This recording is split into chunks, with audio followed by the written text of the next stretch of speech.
श्रीमद् भगवद गीता का ज्ञान आपकी सारी व्यर्थ की चिंताओं को समाप्त कर सकता है। गीता का ज्ञान मन की हर परेशानी और अशांति को नष्ट कर देता है। जब महाभारत का युद्ध आरंभ होने वाला था तो अर्जुन बहुत चिंता करने लगा कि मेरे गुरु और पितामह भीष्म और मेरे सारे रिश्तेदार, मेरे सारे मित्र इस युद्ध में सब मारे जाएंगे और ना जाने कितने बेकसूर लोग इस युद्ध में मारे जाएंगे, ना जाने कितनी स्त्रियां विधवा हो जाएंगी, सब कुछ बर्बाद हो जाएगा, इस शहर की सारी रौनक ही खत्म हो जाएगी। इन सबको मारकर अगर मैं जीत भी गया तो उस जीत का मतलब ही क्या, जहां अपने ही ना रहें। तब अर्जुन को श्री कृष्ण ने गीता का ज्ञान देते हुए कहा कि तू जिस भी चीज की चिंता कर रहा है, जिसके लिए भी दुखी हो रहा है, जिसके बारे में सोच सोच के इतना परेशान हो रहा है, वो सब कुछ एक दिन नष्ट होने वाला है। वो आज नहीं तो कल वैसे भी मिट जाएगा। और जो अविनाशी आत्मा है वो कभी भी मर नहीं सकता, नष्ट नहीं हो सकता। तो चिंता और दुख किस बात के लिए करते हो?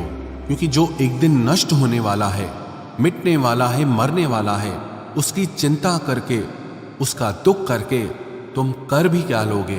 तुम चाह के भी उसे रोक नहीं सकते, उसे बदल नहीं सकते।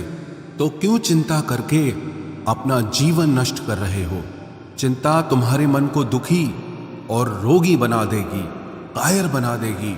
और जो नष्ट हो ही नहीं सकता उसकी चिंता करने की कोई जरूरत ही नहीं है। तो परिस्थिति को चाहे तुम जैसे देखो, तुम्हारी चिंता करना बिल्कुल व्यर्थ है। वास्तव में आप भी उन्हीं बातों के बारे में चिंता करते रहते हैं, सोचते रहते हैं, जिसे आप कंट्रोल नहीं कर सकते, जिसे आप चाहकर भी बदल नहीं सकते।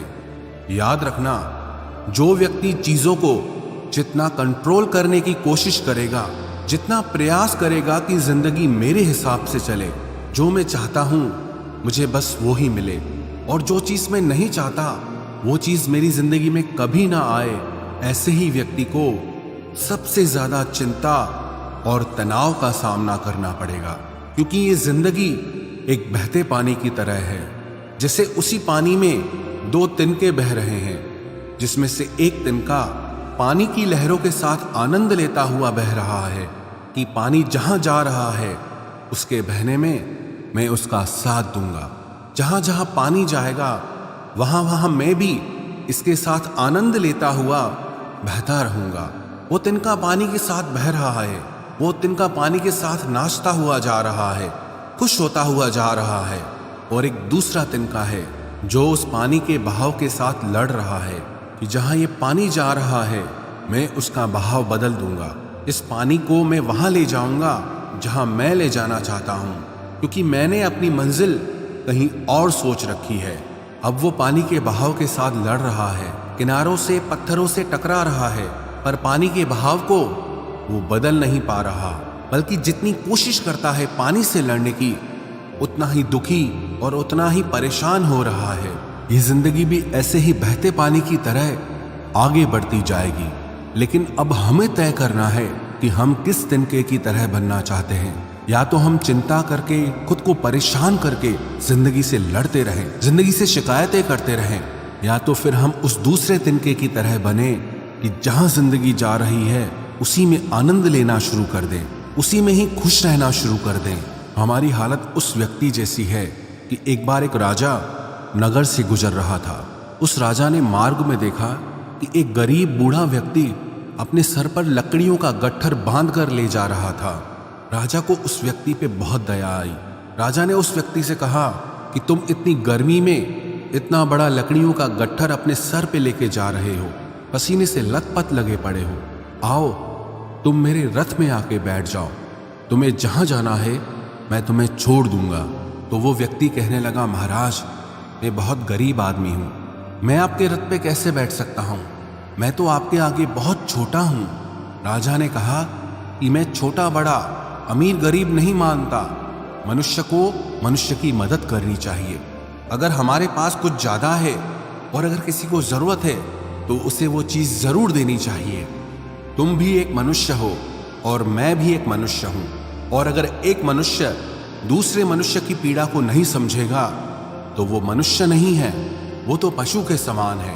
इसलिए तुम मेरी गाड़ी में आ जाओ, मैं तुम्हें तुम्हारी मंजिल पे छोड़ दूंगा। राजा के ऐसा कहने पर वो किसान राजा के रथ में बैठ गया। जब वो रथ चलने लगा तब राजा ने देखा कि किसान के सर से अभी भी पसीना बह रहा है। तब राजा ने गौर किया कि उस किसान ने अपने सर से वो लकड़ियों का गट्ठर उतारा ही नहीं। राजा ने बोला कि तुम अपने सर पे ये लकड़ियों का गट्ठर लेके क्यों बैठे हो? अब तो तुम मेरे रथ में सवार हो, ये लकड़ियों का गट्ठर मेरे रथ पे रख दो, तुम आराम से बैठो। तो वो व्यक्ति कहने लगा, नहीं नहीं महाराज, आपने मुझे ही अपने रथ में बैठाया, मेरे लिए ये बहुत बड़े सौभाग्य की बात है। मैं अपनी लकड़ियों का वजन आपके रथ पे बिल्कुल नहीं आने दूंगा। तो उस राजा ने अपना सिर पीट लिया। यही कहानी हम सब की है। गीता में श्री कृष्ण कहते हैं कि अपनी हर चिंता, अपना हर दुख तुम मुझ पे छोड़ दो, मैं तुम्हारे हर दुख को दूर कर सकता हूं, मैं तुम्हारी हर चिंता को दूर कर सकता हूं। लेकिन यहां हर एक मनुष्य अपने सर पर चिंताओं की लकड़ियों का गट्ठर लेके घूम रहा है। हालांकि कर कुछ नहीं सकता, ताकत कुछ नहीं है, लेकिन इंसान अपना जोर चलाता रहता है। हर इंसान को लगता है कि सब कुछ मैंने संभाल रखा है, मैं अगर ध्यान ना दूं, मैं अगर कुछ ना करूं तो सब कुछ बर्बाद हो जाएगा, सब कुछ खत्म हो जाएगा। मैंने एक कहानी सुनी कि एक महल में एक छिपकली रहती थी।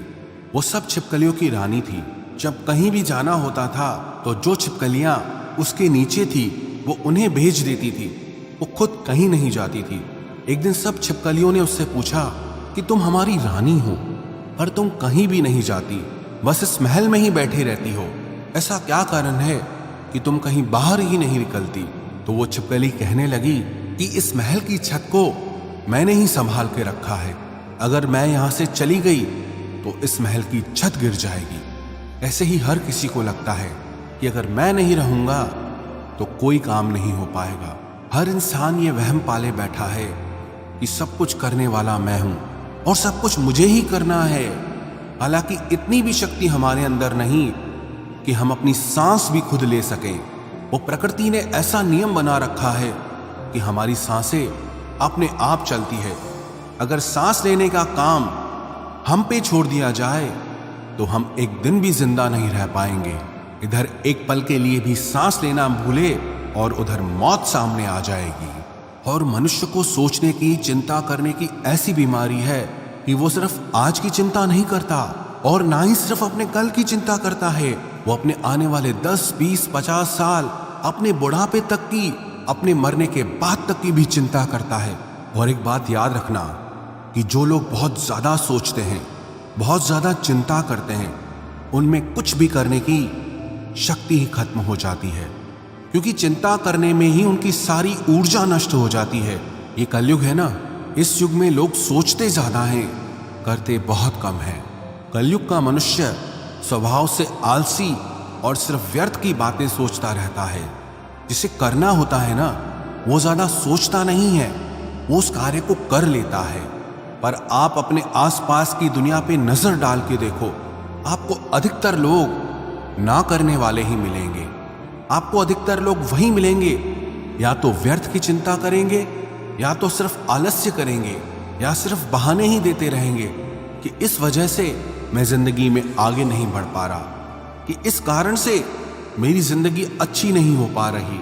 अगर मनुष्य सोचने के बजाय करना शुरू कर दे तो उसकी जिंदगी में कोई भी दुख, कोई भी समस्या ज्यादा देर तक टिक ही नहीं सकती। आपके पास दो रास्ते हैं, या तो अगर आपके जीवन में कोई समस्या है तो उसके समाधान में लग जाओ, उसके सल्यूशन में लग जाओ, और या आपको भविष्य में आने वाली किसी समस्या का डर है तो उसकी चिंता तो आप छोड़ ही दो, क्योंकि जीवन वैसे कभी नहीं चलने वाला है जैसा आप सोचते हैं। जीवन की एक अलग ही गति है। आप अगर कभी गौर करोगे तो आपको ये समझ आएगा कि आपने जिंदगी में जिन बातों को भी लेकर चिंता की उनका कोई मतलब ही नहीं था। आपको लगेगा आप व्यर्थ ही चिंता करते थे, पर जिंदगी ने कुछ और ही दिखा दिया। किसी नगर में एक बहुत धनी व्यक्ति रहता था। उसके पास इतना पैसा था जिसका हिसाब ही नहीं था। एक दिन उसने अपने सारे मुनीमों को बुलाया और उनसे कहा कि मेरे पास कितना पैसा है, कितनी संपत्ति है, उन सब का मुझे हिसाब लगा कर दो कि आखिर मेरी कुल संपत्ति कितनी है। वो सारे मुनीम उस व्यक्ति की संपत्ति का हिसाब लगाने में लग गए। उन सबको उस संपत्ति का हिसाब लगाने में ही 10 दिन लग गए। 10 दिन के बाद सब मुनीमों ने मिलकर कहा कि आपके पास इतना पैसा है कि आपकी 7 पीढ़ियां बैठकर खा सकती है, उन्हें कोई काम करने की जरूरत नहीं है। जब उस व्यक्ति ने यह सुना कि मेरे पास इतना धन है कि मेरी 7 पीढ़ियां बैठकर खा सकती है, उन्हें कोई काम करने की जरूरत नहीं है, तो वो व्यक्ति रोने लगा। फिर सब मुनीमों ने पूछा कि आप रो क्यों रहे हैं, आपके पास तो अपार संपत्ति है। तो वो व्यक्ति कहने लगा कि आप लोगों ने कहा कि मेरी 7 पीढ़ियां बैठकर खा सकती है, उन्हें कोई काम करने की जरूरत नहीं है, लेकिन जब 8वीं पीढ़ी आएगी तो उसका क्या होगा, उन्हीं के बारे में सोचकर मैं दुखी हो रहा हूं। यही आजकल के हर मनुष्य की समस्या है। आज सब ठीक है, लेकिन कल कुछ गलत ना हो जाए, उसकी चिंता में परेशान हुए जा रहे हैं। किसी नगर में एक राजा रहता था।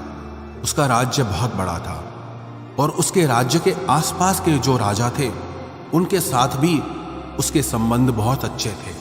लेकिन वो राजा चिंता करता रहता था कि अगर कल को ये सारे राजा मेरे शत्रु बन जाए, मुझ पे हमला कर दें, तो मेरा क्या होगा, मैं आगे कैसे जी पाऊंगा, मेरी जिंदगी कैसे चल पाएगी। बेवजह की इन चिंताओं में उलझा रहता था। एक दिन वो अपने गुरुजी के पास गया और गुरुजी को जाके उसने बताया कि मुझे बहुत चिंता होती है कि ये जितने भी राजा मेरे राज्य के आसपास रहते हैं, कल को अगर ये मेरे शत्रु हो गए और मुझ पर हमला कर दिया तो मैं कहाँ जाऊंगा। गुरुजी उस राजा का मन समझ गए और उन्होंने उस राजा से कहा कि तुम्हारे नगर में ये एक महिला रहती है, उसके पास जाओ, उसे बहुत सारा धन और अनाज दान दे करके आओ, तुम्हें तुम्हारी समस्या का समाधान मिल जाएगा। वो राजा बहुत सारा सोना लेकर, बहुत सारा अनाज लेकर उस महिला के घर गया, उसको दान देने के लिए। जब राजा उस महिला के घर पहुंचा तो राजा ने उस महिला से कहा कि ये सारा धन तुम रख लो, ये सारा अनाज तुम रख लो, तुम्हारा जीवन बड़े आराम से गुजरेगा। तो उस महिला ने राजा से वो धन, वो अनाज लेने से मना कर दिया। वो राजा से कहने लगी कि मेरे पास आज खाने के लिए भोजन है, मैं कल के लिए अपने घर में भोजन नहीं रखती। मुझे उस ईश्वर पर पूरा भरोसा है कि जिसने मुझे आज खिलाया है वो मुझे कल भी खिलाएगा, क्योंकि जितना मैं संग्रह करूंगी फिर मुझे उस सामान की चिंता करनी पड़ेगी, फिर मुझे उस सामान को संभालना पड़ेगा।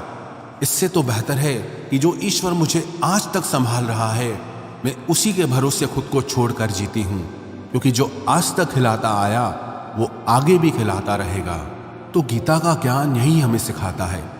गीता में श्री कृष्ण अर्जुन को यही बार बार कह रहे हैं कि हे अर्जुन, अपनी सारी चिंताएं, अपने मन के सारे विचार तुम मुझे सौंप दो, अपने मन को हल्का कर दो, क्योंकि चिंता करके तुम सिर्फ दुख प्राप्त कर रहे हो। कभी देखा है किसी ने कि चिंता करके किसी इंसान को खुशी मिली हो, या चिंता करके किसी इंसान को अपनी समस्या का समाधान मिला हो? अगर गहराई से देखा जाए तो चिंता एक मानसिक बीमारी है। चिंता वही इंसान करता है जो कर्म में नहीं लगता, जो कर्म में ना लगकर विचारों में लग जाता है। जो व्यक्ति कर्म में लगा रहेगा उसे चिंता करने का समय ही नहीं मिलेगा, और जो व्यक्ति कर्म का त्याग कर देगा वो अपने खाली समय में चिंता ही करता रहेगा। तो अपने आप को अपने कर्म में लगाओ, जैसे श्री कृष्ण ने अर्जुन को उसका कर्म याद दिलाया कि तुम्हें अपना कर्म करना है। ये सब सोचना विचार करना तुम्हारा धर्म नहीं है। तुम क्षत्रिय हो और तुम्हारा कर्म क्या है कि अधर्मियों का नाश करना, जो अन्याय करते हैं, जो अत्याचार करते हैं, उनको नष्ट करना, ना ही फालतू की बातें सोचना, क्योंकि वो तुम्हारा काम नहीं है। तुम दुनिया के भगवान नहीं हो, तुम कुछ कंट्रोल नहीं कर सकते, क्योंकि ये जीवन बस बहता जा रहा है। कब हम बच्चे से जवान हो जाते हैं, कब जवान से बूढ़े हो जाते हैं, और कब बुढ़ापे से मृत्यु की ओर चले जाते हैं, कुछ भी हमारे कंट्रोल में नहीं होता। यहाँ हर इंसान जीना चाहता है, कोई नहीं मरना चाहता। लेकिन फिर भी सबको मरना पड़ता है। यहां हर इंसान जवान रहना चाहता है, लेकिन फिर भी सब बूढ़े होते हैं। इस एक छोटी सी चीज को अगर हम समझ लें कि ये जिंदगी बस बहती जा रही है और हम इससे कंट्रोल नहीं कर सकते, बस जो हो रहा है उसमें अपने लिए एक खुशियों और आनंद से भरी एक जिंदगी हासिल करनी है, और वो जिंदगी लड़के या चिंता करके नहीं बल्कि खुश होकर जीनी है।